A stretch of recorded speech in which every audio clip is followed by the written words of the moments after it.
ចេញមករកស៊ីស្រុកគេចេញឆ្ងាយពីផ្ទះចេញឆ្ងាយពីកូនពីឪពុកម្ដាយហើយបងប្អូនអើយត្រូវតែកាត់អៀនកាត់ខ្មាស់ខ្លះហើយ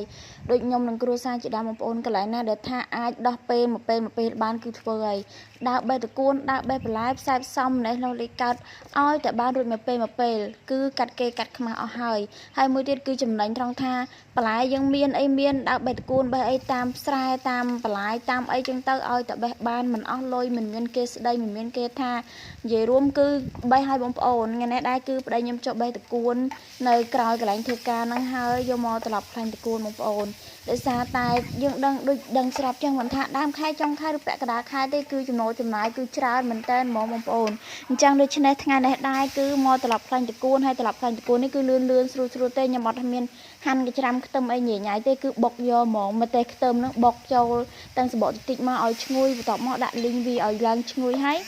បានដាក់គ្រឿងក្រូវថែមទឹកត្រីបន្តិចទៅហើយចាក់ទឹកតិចណាបងប្អូនធ្វើវិធីនេះដើម្បីកុំឲ្យខ្លោចហើយចាប់ចូលជាតិគ្នាល្អមែនតើក្រោយមកដាក់ប៊ីចេងដាក់ស្ករដាក់ប្រេងខ្យងហើយដាក់ទឹកត្រីហើយនឹងលួចអំបិលមកចង់ដាក់ព្រាតិចបងប្អូនម្ហូបយើងធ្វើអំបិលមួយគឺចោលអត់បានហ្មងមិនថាបើសិនជាយើងអត់ដាក់អំបិលទេគឺដូចអត់ចាប់ជាតិអញ្ចឹងបងប្អូនទាំងអស់គ្នាឥឡូវនេះគឺថាខ្ញុំរៀបចំគ្រឿងក្រូវរួចរាល់អស់ហើយក៏ដាក់បន្លែចូលតែម្ដងទៅគឺតគួនរបស់យើងនឹងឯងងាយគឺលឿនស្រួលចឹងបងប្អូនទាំងអស់គ្នាបើសិនជាយើងរងចាំទៅទិញគេគឺអត់